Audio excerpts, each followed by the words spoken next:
The click of my front door, usually a welcome sound, became an echo of my own undoing. I heard Brenda's voice from the kitchen, sharp and clear, telling her mother, "I just can't stand him anymore. His very existence suffocates me." My keys, an unnecessary burden, slipped from numb fingers, hitting the floor with a metallic clatter, unheard, unwanted. Frank Miller, a software engineer, finishes work early and heads home to surprise his wife, Brenda Peterson. He notices Brenda's car in the driveway, but the garage door remains closed, an unusual detail. His golden retriever, Rusty, doesn't greet him at the door, an immediate red flag. From the kitchen, Frank hears Brenda's voice, engaged in a phone call with her mother, Eleanor. Brenda's words deliver a gut-wrenching blow. "Mom, I just can't stand him anymore. He irritates me with everything he does. His very existence suffocates me."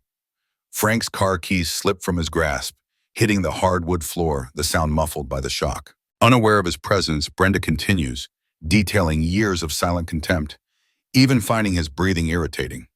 Numb and disoriented, Frank quietly retreats from the house, his world collapsing around him.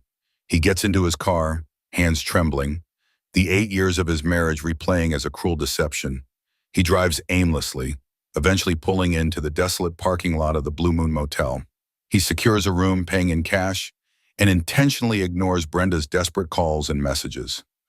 That night, alone in the stark motel room, Frank makes a solitary decision.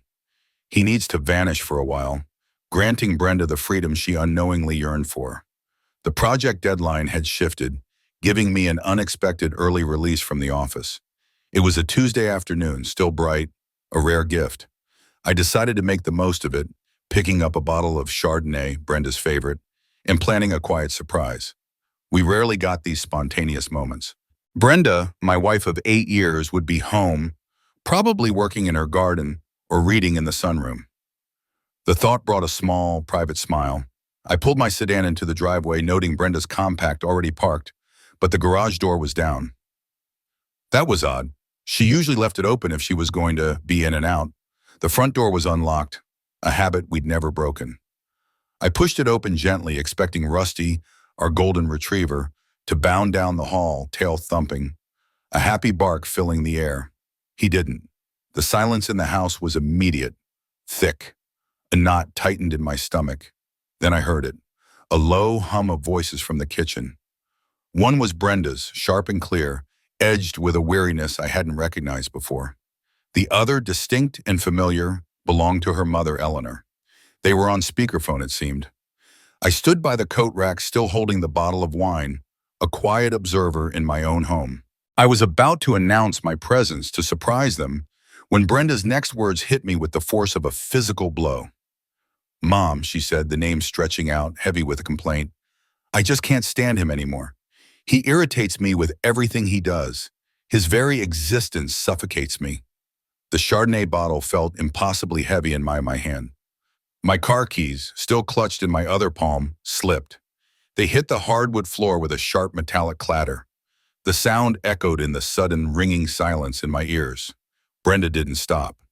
Eleanor must have said something, a question or an encouraging murmur. "It's not just one thing," Brenda continued, her voice lower now, almost a conspiratorial whisper. But it carried to me with cruel clarity. "It's been years, every little habit, the way he clears his throat, the sound of his breathing even. It's like a constant grating noise in the background of my life. I just want him to disappear." My mind went blank. 8 years. The wedding photos on the mantle, the vacations, the shared meals, the quiet evenings. Each memory now felt like a carefully constructed illusion. She wanted me to disappear. Her very existence felt suffocated by mine. I couldn't move. I couldn't speak. The keys lay glinting on the floor. I didn't pick them up. My feet, without conscious thought, began to back away, one step, then another. The front door, still slightly ajar, offered an escape I hadn't known I needed until this moment. I closed it as quietly as I had opened it, the soft click, final, conclusive. The bottle of wine was still in my hand, forgotten. I walked to my car, the afternoon sun a brutal spotlight on my trembling hands. Starting the engine felt like an impossible task. My thoughts were a frantic scramble of disbelief and icy certainty. 8 years. All those smiles, all those shared moments, were they all just a performance? A lie she had meticulously maintained? The engine caught, a low rumble, a hollow comfort. I drove. I didn't know where. The streets of Northfield blurred, familiar landmarks passing without recognition. I drove until the sun began to dip, casting long shadows across strip malls and empty fields. My phone vibrated persistently in the cup holder. Brenda, messages began to pile up. Where are you? What happened? Are you okay? I didn't look at them. Finally, the dim neon sign of the Blue Moon Motel appeared, flickering weakly against the twilight sky. It was a place for transients, for secrets. I pulled into the desolate parking lot, the gravel crunching under the tires. The office was barely lit. I paid in cash for a single room, avoiding the clerk's gaze. The room was sterile, impersonal. A queen-size bed, a TV bolted to the wall, a window overlooking the highway. It was exactly what I needed. I sat on the edge of the bed, the cheap mattress groaning under my weight. The phone in my pocket continued its relentless buzzing. I took it out, silenced it, and placed it face down on the nightstand. The words replayed in my head, a loop of venom. His very existence suffocates me. A strange calm settled over me then, cold and hard. Brenda wanted freedom. I could give her that. I would disappear. For a while at least. The next morning, Frank withdraws $3,000 in cash, strategically chosen to avoid immediate suspicion. He procures a cheap burner phone and a new SIM card from a different town, ensuring anonymity. At a local mall, he buys a collection of new, unassuming clothes, altering his appearance further by cutting his hair and letting stubble grow. He locates another clean, no-frills motel further outside the city, paying for an entire week up front. Frank provides a plausible, though fabricated reason for his extended stay. Ongoing home renovations. His only point of contact is his sister, Molly, whom he texts briefly, assuring her he's okay but needs time. He trusts Molly implicitly with his unspoken request for discretion. For the initial few days, Frank remains in a detached state, consuming old movies and fast food. He deliberately isolates himself, avoiding all news, social media, and any connection to his former life. Slowly, the weight of reality begins to settle in. His finite vacation days, looming bills, and dwindling savings. He receives an initial email from HR, followed by a more direct inquiry from his boss, Jim, both expressing concern about his absence. Frank starts to meticulously calculate his remaining personal savings, confronting the harsh financial reality. He recognizes he could sustain this disappearance for a few months, but the true cost extends far beyond money. The morning light, thin and colorless, filtered through the cheap curtains of the Blue Moon Motel. I hadn't slept much. The mattress was too soft, the pillows too flat, and the hum of the highway outside a constant reminder of motion I wasn't part of. My phone still lay face down on the nightstand, a silent accusation. My decision, made in the quiet despair of the night, felt clearer now, sharper in the cold light of day. I needed to vanish. Not forever, maybe, but long enough for Brenda to feel the freedom she craved, and for me to figure out what was left. First, money. My bank was in Northfield, too close. I drove 20 miles east to the next town over, finding a regional branch of my bank. Inside, the air conditioning was too cold. I approached a teller, a young woman with a tired smile. "I'd like to withdraw $3,000 cash," I said, keeping my voice even. It was a calculated amount, enough to last a few weeks without raising immediate flags, either with the bank or with Brenda, who would notice larger withdrawals. The crisp bills felt alien in my hand, a physical manifestation of my severance. Next, a phone, a discount electronics store in a forgotten strip mall seemed appropriate. I bought the cheapest burner phone they had, a clunky flip phone, and a prepaid SIM card. The old phone, the one buzzing with Brenda's unanswered calls, went into the glove compartment of my car, a sealed tomb. This new device was for one purpose only, a lifeline if I chose to use it. My appearance needed to shift. At the local mall, I walked into a department store, picking out a few pairs of jeans, some plain t-shirts, and a couple of inexpensive button-downs. Nothing distinctive, just clothes. I stopped at a barber shop next, one of those places with red, white, and blue poles outside and old men reading newspapers inside. Just a trim, I told the barber. Short on the sides, clean up the top. He nodded, the clippers buzzing. I watched my reflection, a stranger looking back, a little less Frank Miller than before.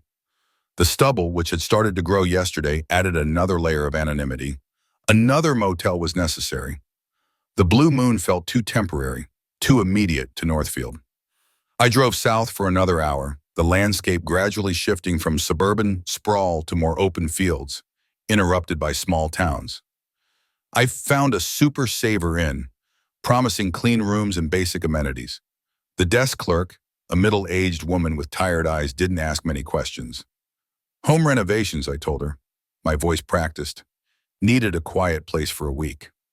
She nodded, took my cash, and handed me a keycard. This room was identical to the last, but it felt 1,000 miles away. The only person I trusted with any sliver of this information was my sister Molly. She lived 3 states away, 100 miles from Minneapolis, and had a pragmatic understanding of the world. I typed a quick text on the burner phone. Molly, I'm okay. Need some time. Please don't worry or tell anyone. Trust you. I sent it, a small act of connection in a world of severance. I knew she'd understand. She wouldn't press. She'd just hold the space. The first few days blurred into a monotonous rhythm. I watched old movies on the motel's cable, the kind with predictable plots and happy endings. I ate fast food, burgers, fries, pizza, anything quick and bland. The world outside the motel room felt distant, muted. I avoided news, social media, anything that would connect me to Brenda or my life in Northfield. It was an existence in neutral, a deliberate emptying of my mind. The quiet hum of the mini-fridge was often the loudest sound in the room, but the detachment couldn't last. The calendar in the room, a cheap print of a generic landscape, became a harsh reminder. Vacation days were finite, bills would come due. My savings, initially feeling substantial, began to shrink in my mental ledger. A growing unease, a low thrum beneath the manufactured calm, started to assert itself.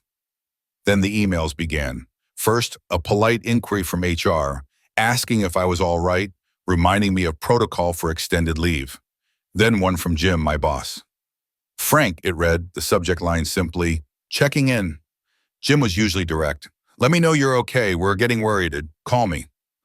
The words, plain and simple, carried the weight of expectation. My professional life, carefully built over a decade, was fraying at the edges.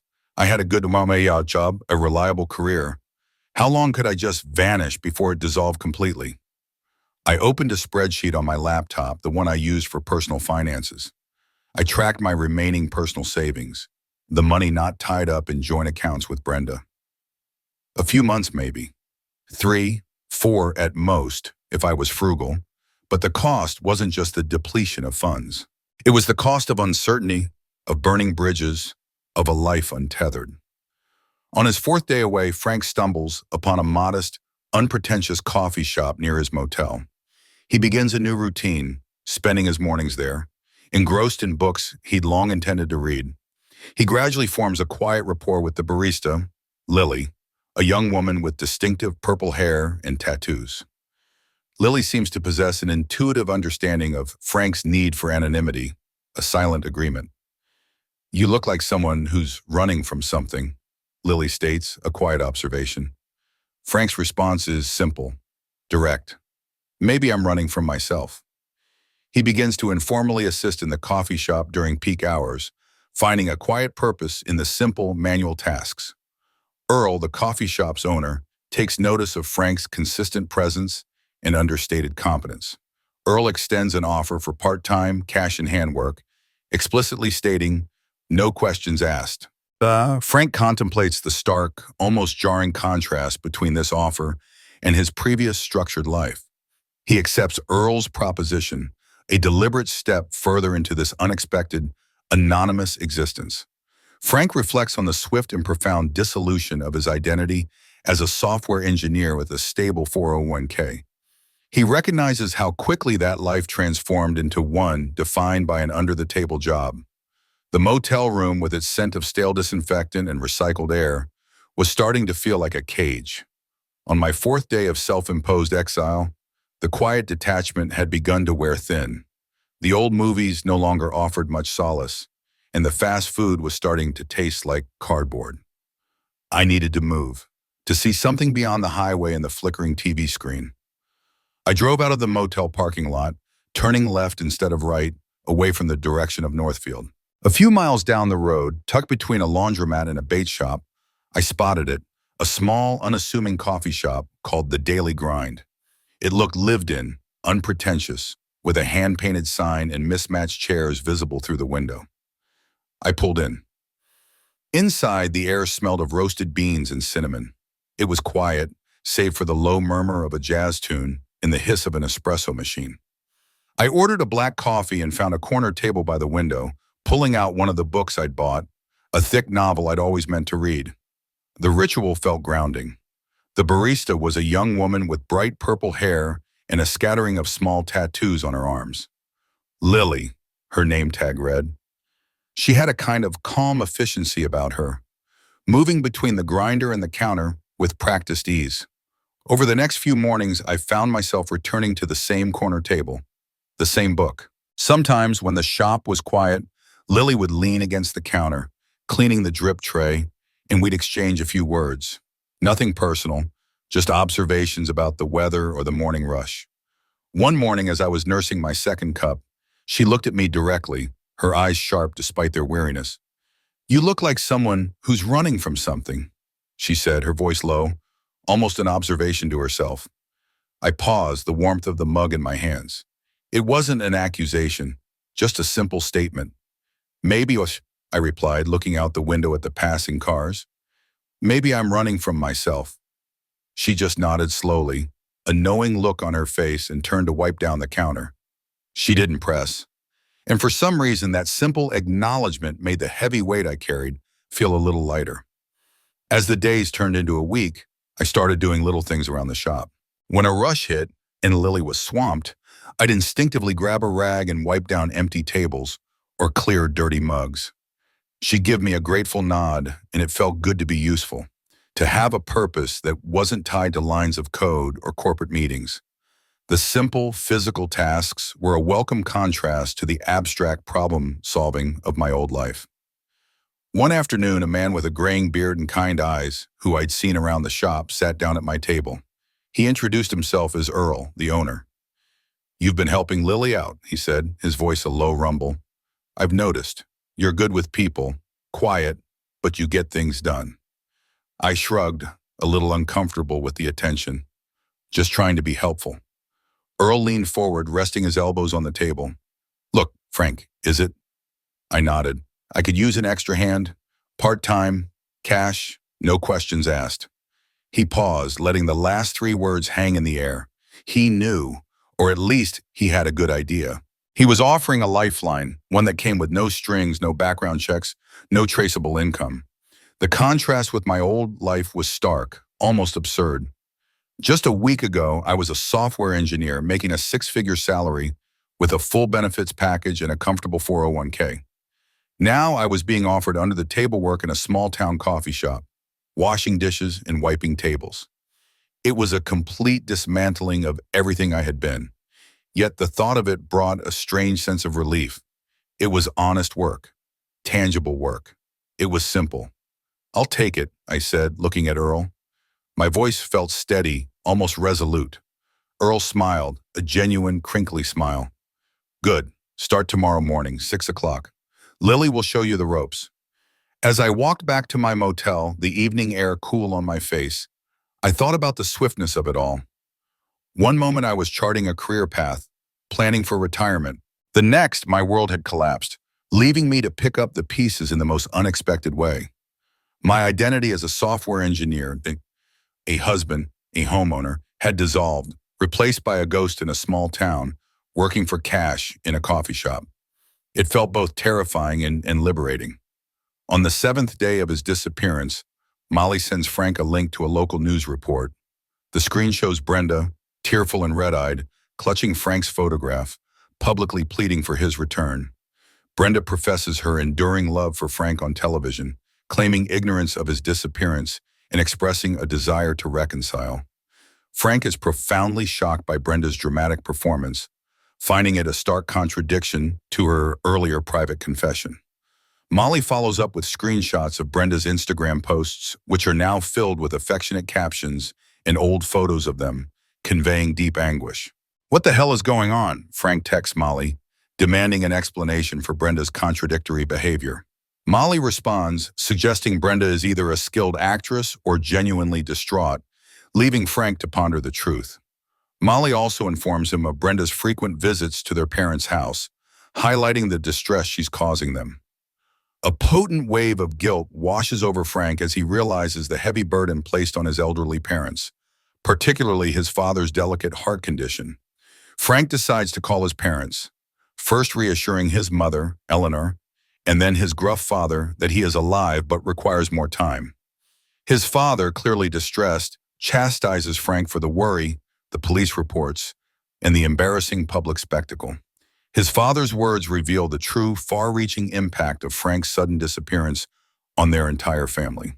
"It was the 7th day since I'd walked out of my house, the 7th day of coffee shop routines and anonymous meals. I was getting used to the rhythm of this new life, the simplicity of it. Then, a notification from my burner phone. It was Molly, a link to a local news site. My gut twisted. I clicked it, the cheap phone struggling to load the page. The video started playing. My stomach lurched. It was Brenda. On the screen, a local reporter stood outside our house in Northfield, the one I'd left a week ago. And there was Brenda, tearful and red-eyed, clutching a framed photograph of me. My picture. She was speaking, her voice trembling, amplified by the reporter's microphone. "Frank, please, if you're watching this," she choked out, tears streaming down her face. "Just come home. I don't know what happened. I love you. We can fix whatever this is." She talked about her worry, about Rusty, our dog, missing me. She painted a picture of a heartbroken wife, utterly bewildered by her husband's sudden disappearance. She looked so genuinely distraught, so utterly devastated, that for a split second I almost believed her. But then Brenda's words from the kitchen echoed in my head, cold and precise. "His very existence suffocates me." The contrast was a slap in the face. This was a performance, a carefully orchestrated public display. My hands clenched around the phone. How could she? How could she stand there, crying crocodile tears, when a week ago she'd wished me out of existence? The audacity of it, the sheer theatricality, left me speechless. Another text from Molly. This time it was a series of screenshots. Brenda's Instagram, a picture of us on our wedding day, a caption beneath it, "My heart is breaking. Please come home, my love." Another of us on vacation laughing, "Every moment without you is torture. I miss you so much." The feed was a carefully curated shrine to a love that, from my perspective, had never existed for her. "What the hell is going on?" I texted Molly, the words coming out sharper than I intended. Her reply came almost immediately. "I don't know, Frank. She's either a master actress or she's genuinely heartbroken. Or both, I guess. She's been at Mom and Dad's house every day, crying, asking if they have heard from you. Mom's a wreck." The mention of my parents sent a cold dread through me. My father, specifically. He'd had heart trouble for years, a triple bypass 5 years back. The thought of them worrying, of Brenda's dramatic performances unfolding in their living room, twisted a new knot of guilt in my stomach. They didn't deserve this. I had been so focused on my own pain, my own escape, that I hadn't considered the wider ripple effect. I stared at the burner phone, then picked up the cheap landline in the motel room. It felt safer, less traceable. My fingers fumbled as I dialed my parents' familiar number. It rang 3 times before my mother, Eleanor, answered, her voice tight with worry. "Mom, it's Frank." A choked gasp on the other end.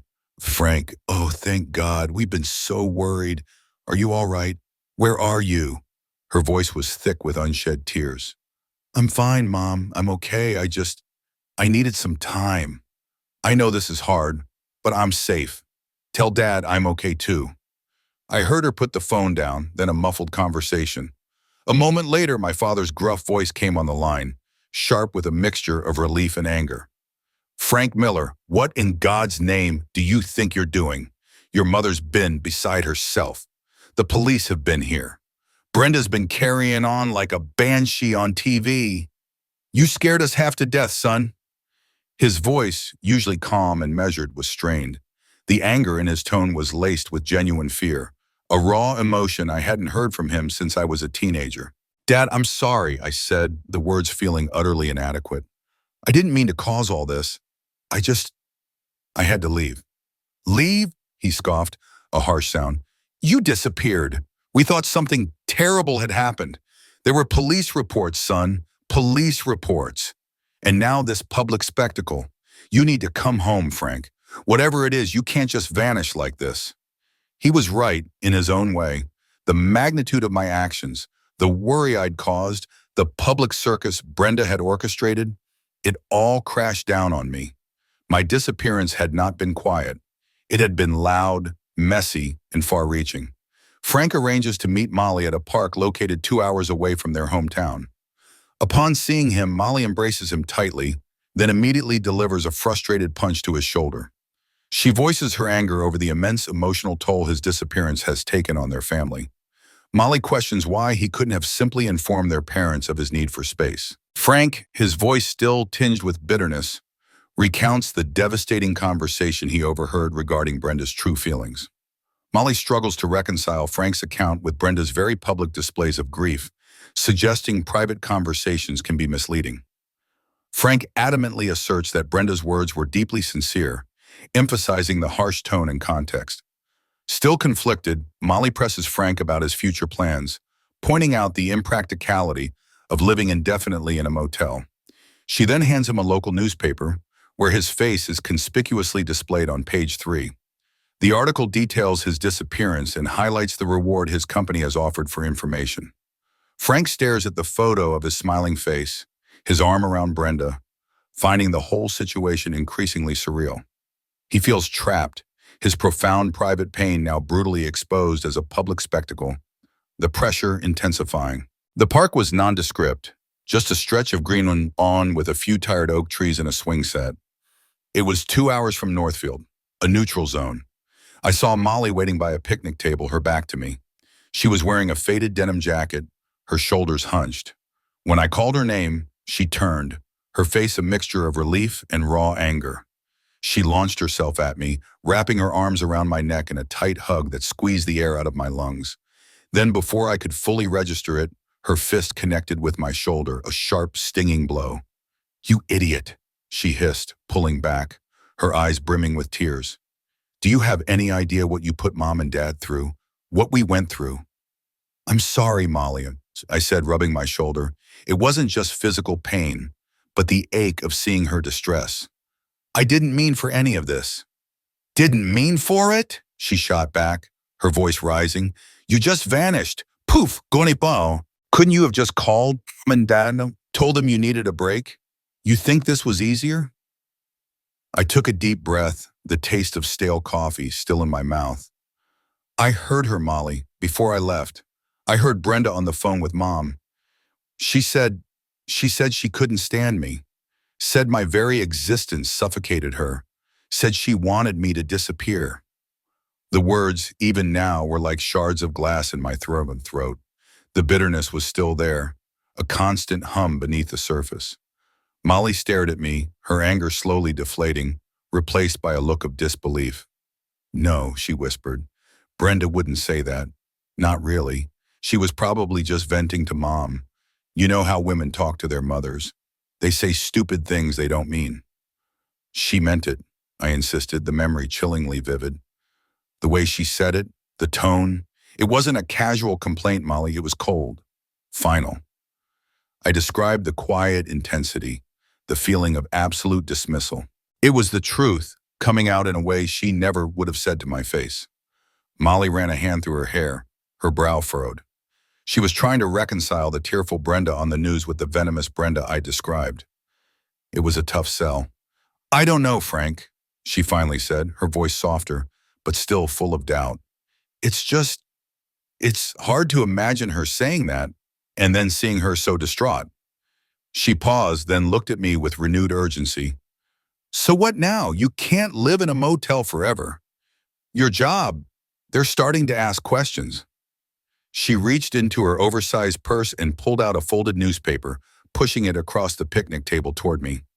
This came out yesterday. I unfolded it slowly, my eyes immediately drawn to page 3. There it was, my face. A photograph from our 5th anniversary, a bright, smiling picture of Brenda and me, my arm around her, both of us looking absurdly happy. The headline screamed, "Northfield man vanishes. Company offers reward for information."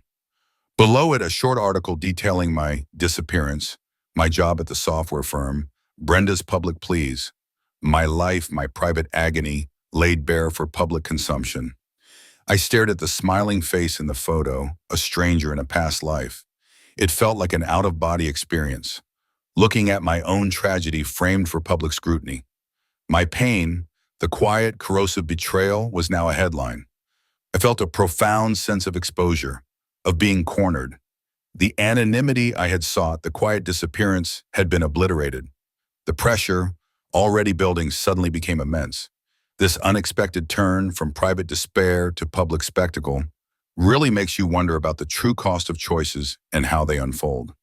Stick around to the end to see how life's costly choices unfold. Frank receives a cryptic text message from an unknown block number. The message contains a blurred photograph depicting Brenda embracing another man, Chad, in front of an unmistakably familiar house. A chilling, blunt message accompanies the image. "She ain't worth it, pal. Time to move on."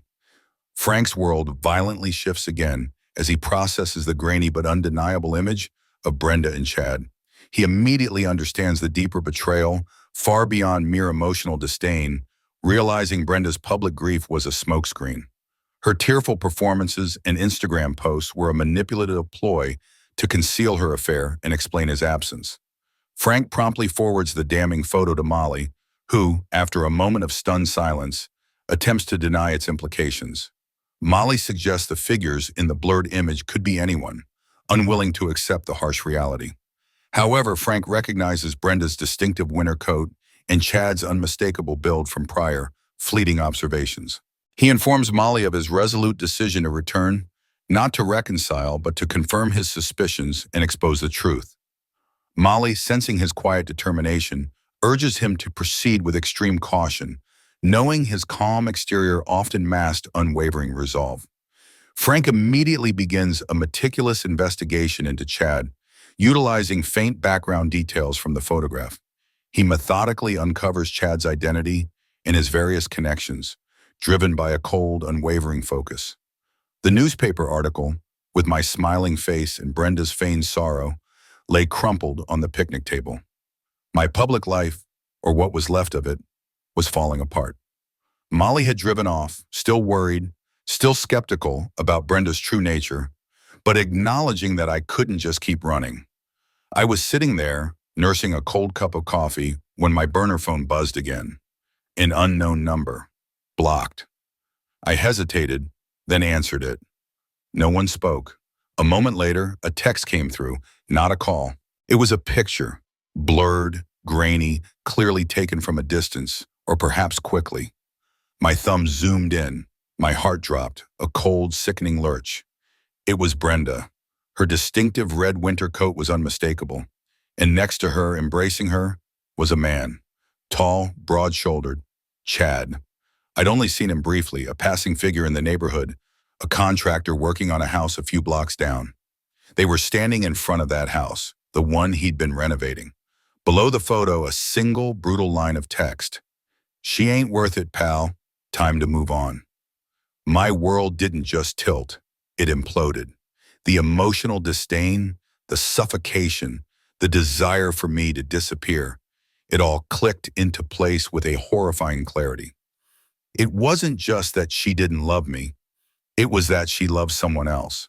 Brenda's public grief, her tearful pleas on the news, the mournful Instagram posts, they weren't expressions of anguish. They were a performance, a manipulative smokescreen to cover her affair and explain away my inconvenient absence. She wasn't heartbroken. She was covering her tracks. I immediately forwarded the image to Molly. I knew she was still driving, but I couldn't wait. My fingers trembled as I typed. Her reply was swift. "Frank, what is this? Who sent it?" Then a few minutes later, after she must have pulled over.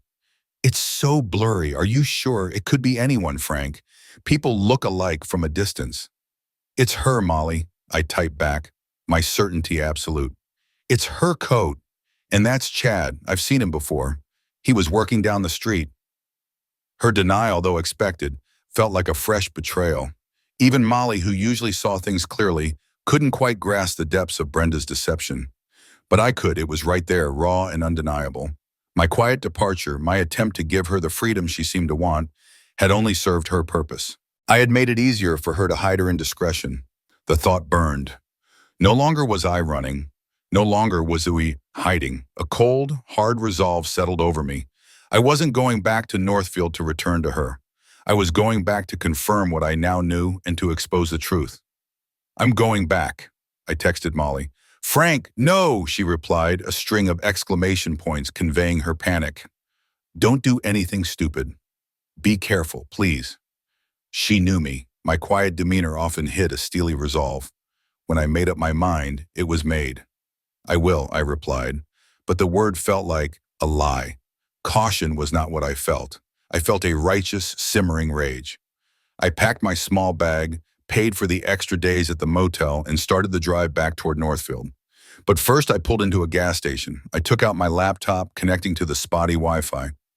"Chad, I needed details." The blurred background of the photo, though vague, gave me something. The house, the make of the truck parked in the driveway. Online, I started digging. Public records, social media. Within an hour, I had a name, an address, a business. Chad Harrison, a local contractor, not just a passing figure in the neighborhood. He was connected. He had been lurking in the shadows of my life longer than I knew. The pieces were starting to fit, forming an ugly, undeniable mosaic. Frank drives back to his hometown, parking his car several miles away to avoid detection. He waits until nightfall, then approaches his house, using an old spare key to gain silent entry through the back door. Concealed in the shadows, Frank observes Brenda and Chad in the living room. Their intimate conversation openly reveals the details of their relationship and Brenda's profound contempt for Frank. Frank discreetly begins recording their dialogue on his phone, capturing Brenda's brazen plans to exploit his disappearance. Chad's voice is audible, casually dismissing Frank and the entirety of his marriage to Brenda. Still recording, Frank steps out of the shadows and into the living room, abruptly shattering their stolen tranquility. Brenda screams in shock while Chad reacts with immediate aggression, lunging towards Frank. Frank remains remarkably calm amid the sudden chaos, announcing that he has heard and recorded their entire conversation. Brenda, with startling speed, attempts to manipulate Frank, displaying feigned remorse and making desperate pleas. Chad, conversely, becomes increasingly agitated, his initial aggression shifting to visible panic. Frank reveals he possesses irrefutable evidence of their affair and Brenda's manipulative intentions. He specifically mentions the incriminating image sent from the blocked number, solidifying his undeniable proof. The drive back to Northfield felt different. The familiar streets, once a comforting sight, now loomed with a sense of grim purpose. I parked my car a good 3 miles from the house, tucking it away on a quiet residential street where it wouldn't draw attention. The sun was setting, painting the sky in hues of orange and purple, a beautiful backdrop to my ugly errand. I waited until full dark, until the house was lit only by the soft glow of interior lights. I approached on foot, moving carefully like a ghost in my own neighborhood. The air was cool, carrying the scent of damp earth and distant wood smoke. Our house, my house. The windows glowed, casting warm squares of light onto the manicured lawn. The garage door was still down. I walked to the back, to the small side door that led to the laundry room. An old spare key, taped under a loose brick in the garden for emergencies, was still there. It slid into the lock with a soft click, a sound no louder than a whispered breath. Inside, the house was quiet. I moved through the laundry room, past the kitchen, and stopped just short of the living room entrance. melting into the shadows of the hallway. From my vantage point, I could see them. Brenda and Chad. They were on the couch, close, his arm around her. The TV was on, low, a gentle background hum. He really bought it, didn't he? Brenda's voice a little too loud, a little too pleased. The whole heartbroken wife act, even his parents fell for it. And Molly, bless her naive heart. She laughed, a short, sharp sound that echoed in the space where my love used to be. Chad squeezed her.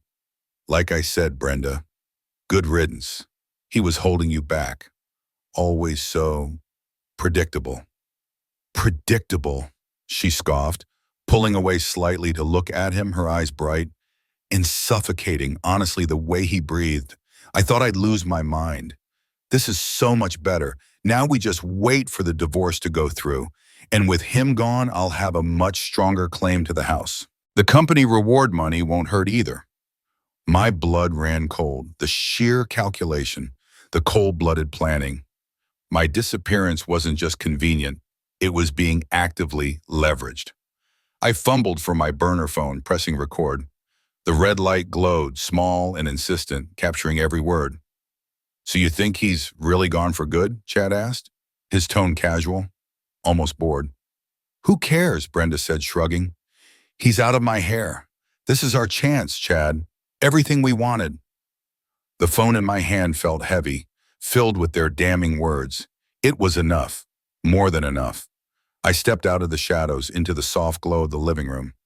The TV flickered silently behind them. Brenda saw me first. Her eyes widened, a choked scream catching in her throat, a high, piercing sound of pure terror.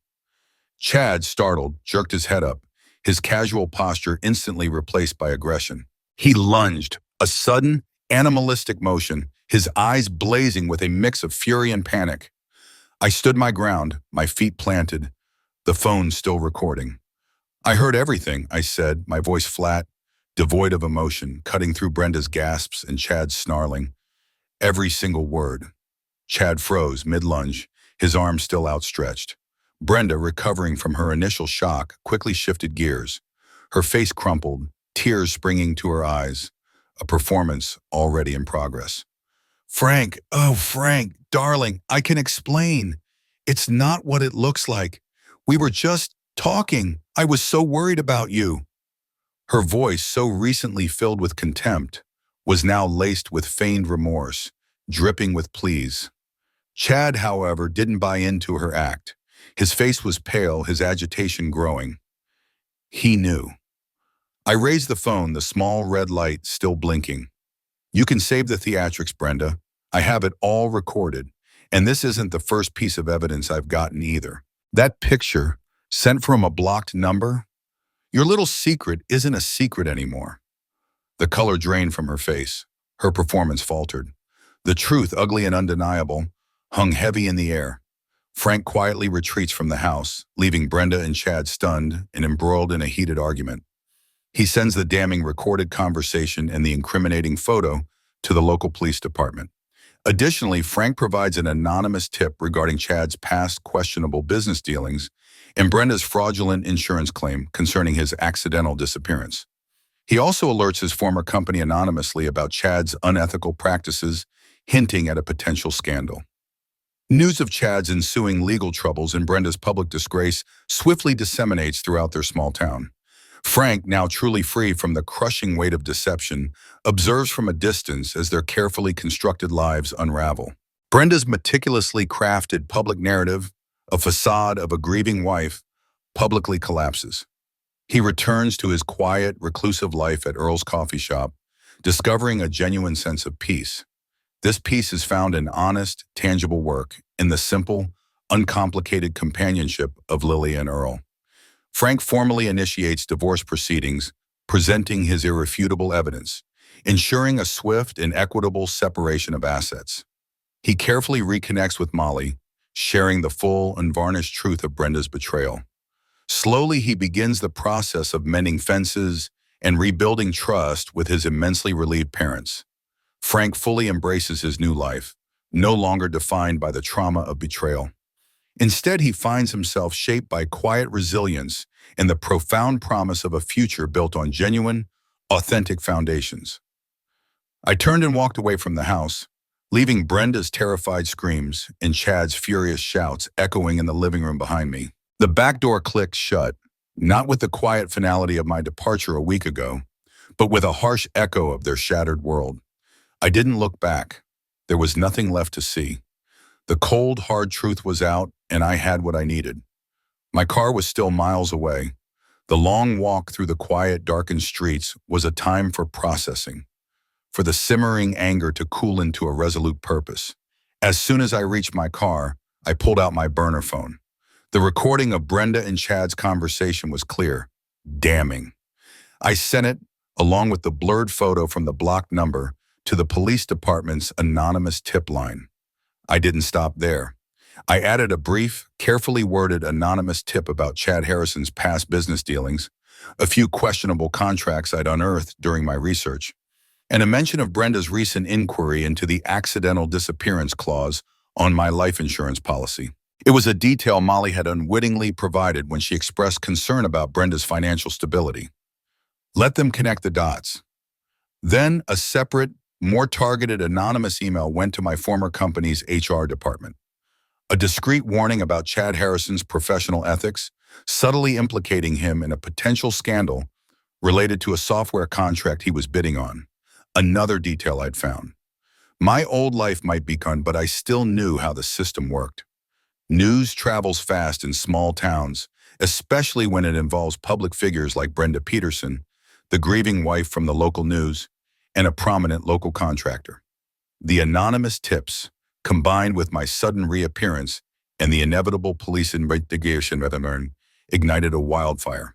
Within days, snippets began to appear on local social media groups, then more formal reports in the online news outlets.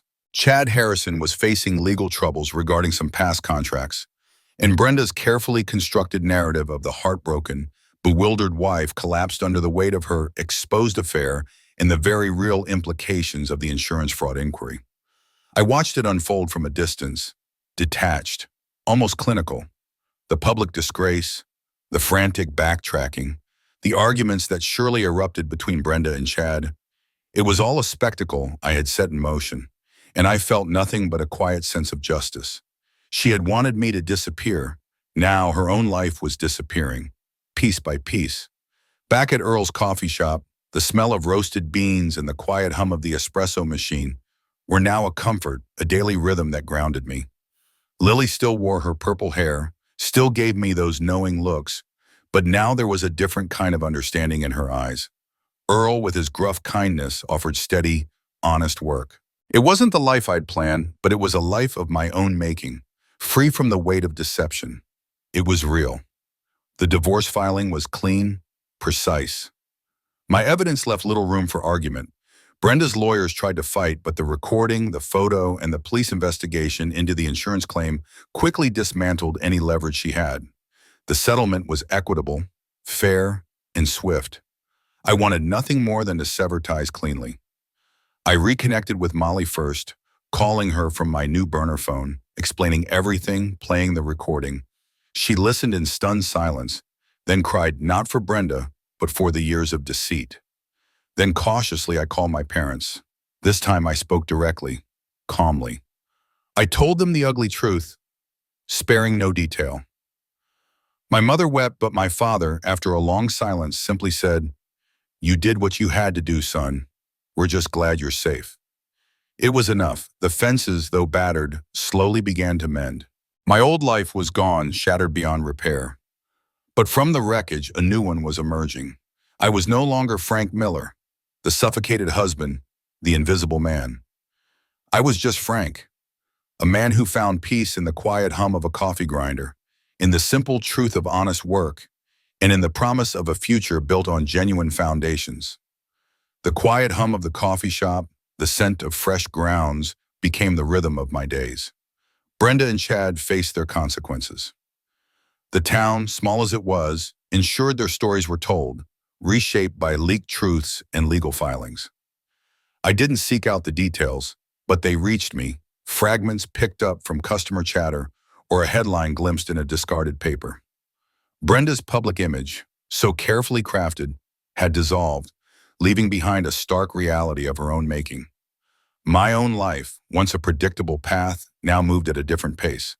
I was still frank, but a version stripped of pretense, built on a foundation of quiet resilience. The betrayal had been a brutal education, showing me how quickly a life could unravel and how sometimes a new one could be found in the most unexpected places. There was no grand triumph, no dramatic closure, just the steady, unassuming effort of living each day. It was enough.